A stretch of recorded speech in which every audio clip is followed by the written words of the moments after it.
Two really good quotes by two people that I really admire. One Michael Jordan, one Tim Tebow. Michael Jordan quote here. I've missed more than 9,000 shots in my career. I've lost almost 300 games, 26 times. I've been trusted to take the game-winning shot and missed. I've failed over and over and over again in my life, and that is why I succeed. And so that's a really good one to show you. The greatest basketball player of all time, in my opinion. He is explaining and just being vulnerable about how much he actually has failed. We're talking about a guy as well that did not make his varsity high school team when he was in high school. Can you imagine telling Michael Jordan in high school, sorry, you're not good enough to even make our team, not even start, not even good enough to make the team this year. All right, so he takes that and he lets that drive and motivate him to ultimately get to what he was in his career. You know, again, being one of the best to ever do it. And so he has faced failure tenfold, 100-fold times more than what we have faced in our career. And so it puts it in good perspective because, you know, we have a bad game or maybe even a season we didn't want to have or we're proud of, and we think we've faced the most failure. You know, we don't think anyone else is going through what we're going through. You know, 9,000 shots in his career he's missed. Lost the game 300 times. 26 times in particular, it was just all on him, and he blew it for his team, if you will, right? Or so you think if that's your perspective. So that's a really good one. Next one's Tim Tebow, short and sweet, but it's really good, so think about this. He says, adversity is either here, it just left, or it's on its way. I'm going to say that again. Adversity is either here right now, it just left, or it's on its way. So think about that for a second. What does that really mean to you? You know, to me, it means that it's always going to be present. It's always going to be part of the process, right? It's either here right now that I'm going through, or I went through it and now it's gone, or now it's on its way coming again. And so start to get comfortable in these uncomfortable situations. That's another really good quote that I heard a long time ago. Be comfortable in uncomfortable situations. You got to train your body and your mind to be tough when you're going through the thick of it. And so mental toughness is crucial. Mental toughness is the answer to handling failure. Okay, we're going to shift into another topic that's going to help tremendously. There's a battle here. There's a battle between two things. One of them is emotion, and then the other one is focus. And they're constantly battling each other. Why? Because if I want to focus, I need to take emotions out of it. And if I'm being really emotional about something, I actually do not have a good ability to focus at my highest level. We're all human, and when we haven't developed the skill yet, when failure happens, our natural human instinct is to react emotionally. That is just the human being inside us wants to do that, right? Now that's what an untrained mind will do. And if you go through this course and you start to apply these things for long enough time, our goal is to shift off of that. We do not want to be a person that's always just reacting to what's happening, to where our emotions are our first reaction, and that's what we're immediately going to fault to. What are the things that I'm talking about? We start to feel anxiety, we feel sadness, anger, self-doubt, shame, guilt, fear, a loss of confidence, a loss of energy, a lack of motivation. The list goes on and on. And these initial emotions that we have are usually negative. So here's the trick and one of the most important skills that we need to acquire. It's our ability to shift off of the negative emotion and into a focused state. And the important thing to know is this: immediately after a failure, we have an option. We have an option to pick between two routes, and we're only going to choose one. It's impossible to go through both tunnels at the same time. And again, the tunnel over here is emotion, and the tunnel over here is the focused state. And so you have the power and the ability to choose.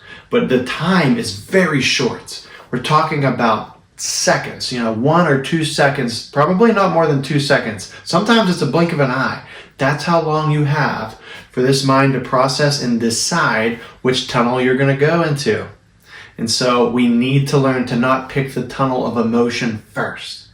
And so if we can face a failure and our immediate reaction be to get into this focused state first, and now once you've got into that state, you've got into that tunnel, now you can start to branch out and make the right decisions, make the right evaluations about what the best possible adjustment would be to make moving forward. When you can do that, it's going to change your game. It's going to change your life, I promise you. Here's a quick story. So go back to when you're at a really young age and you're just learning to swim, but you haven't learned how to swim yet. And somebody were to take you to a pool, and let's say they were to drop you in the deep end. You only have one of two options. You're going to either sink or swim. And in this situation, if you choose emotions, you're going to sink. And if you choose the focus state, you have the ability or opportunity to swim. And the one who stays in their negative emotions over here is just going to sink deeper and deeper and deeper. When you get to a certain level, you can no longer get out of it. And so that's the trap we need to all be so aware of. That's the devil over there. And so again, you sink into this emotional state. As soon as you start into that, you're in a very deadly trap to go deeper and deeper and deeper. And again, you get to the bottom of the deep end, you get to a point where you can no longer get out. So again, it's so crucial, it's so important to make the right decision in the beginning. The other important thing to know is this. You can always flip the switch. You can always call timeout, press the pause button, press the mental reset button, and choose to flip the switch to get back on track. And that's the amazing power of free will. We all have the ability to do that. As hard as it may be sometimes, we all have the ability to choose. So here's the other thing. You're in the water and you want to learn how to swim. You're never going to learn how to swim unless you get dropped into the deep end in the first place. And so think about how that applies to your life and your game. If you want to learn how to get to where you want to go, you need to have the courage to jump into the deep end, because that's where you actually learn how to swim. So these two tunnels or these two routes that we're talking about with the battle of emotion or focus, they're going to happen anyways. This isn't something hypothetically that I'm saying, hey, try this out. This is happening in your life right now today. It's happening every day to us with everything that happens in our life. In sports, in school, with our friends, in your whole life, apply it to any area. You are constantly having to make this decision of which tunnel you're going to pick, of which route you're going to pick. So when you can get good at it and you can start to apply this and you get good at it in sports, it's going to be better in school. It's going to be better in your relationships with your family and friends. It's going to be better in any area that you're trying to improve in. It's going to be better in any area in life that you have to experience, whether you want to experience it or not, because it's inevitable. It is going to happen. So let's talk about what happens when you do pick the right decision, when you do choose to enter a focus state, right? So when that happens, you're now entering this train of thought to where your mind is saying, okay, what is my most important next step? What is my next adjustment I need to make to get back on track? When you can start to think this way, this is your best chance for success. And it's also the healthiest way to live. Let's go through some things on how to address failure in the short term and the long term real quick. A short term example would be, let's say you're in the game and you swing and miss on one pitch. You now need to make an adjustment over the next 10 seconds or less, because that's when the next pitch is coming in, to get into the focus state and decide what adjustment do I need to make. And that's a crucial one, because when we talk about these two lanes here, you swing and miss on a pitch, we can immediately go into, I am horrible, I can't hit the ball, why am I missing? And we immediately get into this emotional state and we get really stressed because we do know that another pitch is coming really soon. And so when we pick the emotion, we are automatically setting ourselves up for failure, because you do not have enough time to make the right adjustments for the next pitch, because you've never entered this focus state. You've never entered, we talked about the train of thought of, okay, what's my next step I need to do to adjust? Just one thing. Or what is one simple adjustment I can make? You never enter that lane, you never enter that train of thought even, because you've picked the emotional state. 10 seconds or less, pitch comes in. It's no surprise as to why we swing and miss on strike one, and we pick over here, and we do the same thing for strike 2 and 3. It's just an absolute repeat process of what happened on the first one. There's no surprise to that. And then we get into the dugout, we get real upset and we're thinking, I missed 3 pitches. How come I couldn't hit all 3? When really you just repeated the same thing over and over again because you never made the first decision correctly. I'm telling you, this is what happens. And it's the same thing for if I'm a fielder and I'm making an error in the game, the same process, or if I'm a pitcher on the mound, I can't throw a strike. So the elite athletes, they can do this in a blink of an eye. And to be honest with you, if you can do this in 5 seconds or less, you're still going to be great. You're going to still have enough time to make the right adjustment and have enough time before that next pitch to correct it, right? And so 5 seconds is a short time, but as far as when we get into our mind and think about what decision are we going to pick, 5 seconds is plenty of time to make the right decision.